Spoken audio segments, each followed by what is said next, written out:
Assalamualaikum warahmatullahi wabarakatuh. Teman-teman, kita akan mempelajari dampak positif dan negatif dari perkembangan iptek. Apa itu iptek? Iptek adalah singkatan dari ilmu pengetahuan dan teknologi. Iptek merupakan segala sesuatu yang berhubungan dengan teknologi, baik itu penemuan yang baru yang bersangkutan dengan teknologi ataupun perkembangan di bidang teknologi itu sendiri. Dampak positif iptek di bidang pendidikan. 1.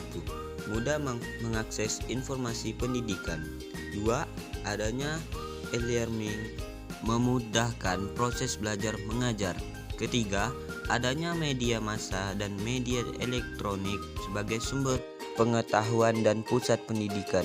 Keempat, proses pembelajaran tidak harus dengan tatap muka. Kelima, berbagai hasil penelitian yang dipublikasikan dalam internet akan mudah digunakan untuk orang lain di seluruh penjuru dunia dengan cepat. Dampak positif iptek di bidang informasi dan komunikasi. Yang pertama, semakin efektif dalam penggunaan waktu. Yang kedua, semakin banyak dan mudah sarana untuk mendapatkan ilmu pendidikan. Yang ketiga, semakin mudah dalam berbelanja. Yang keempat, semakin mudah mengakses dan mendapatkan informasi. Yang kelima, semakin mudah berinteraksi antar sesama. Dampak negatif iptek di bidang pendidikan. 1. Terjadinya pelanggaran asusila. Kedua, munculnya media massa, khususnya media elektronik sebagai sumber ilmu dan pusat pengetahuan yang disalahgunakan oleh pelajar. Yang ketiga, penyalahgunaan pengetahuan bagi orang-orang tertentu untuk melakukan tindak kriminal. Yang keempat, kerahasiaan alat tes untuk pendidikan semakin terancam.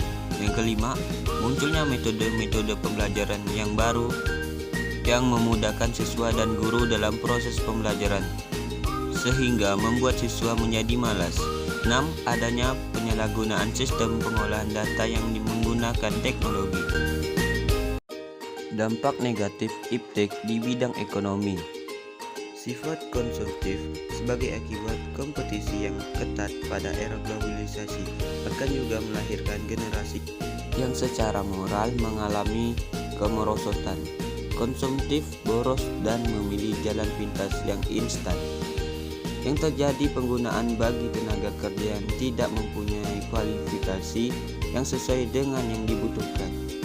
Berikut adalah cara mengembangkan dan perkembangan iptek dalam segala bidang. Yang kedua, dapat memanfaatkan kegunaan iptek. Yang ketiga, mengaktifkan masyarakat sipil dalam era politik. Keempat, menggunakan potensi lingkungan secara tepat untuk pembangunan. Kelima, menegakkan supremasi hukum. Keenam, mempererat kerjasama dengan sesama negara, berkembang untuk bersama-sama dalam menghadapi kepentingan negara-negara maju. Ketujuh, terbuka dalam berinovasi dan perubahan. 8. Menghargai dan menghormati hak asasi manusia.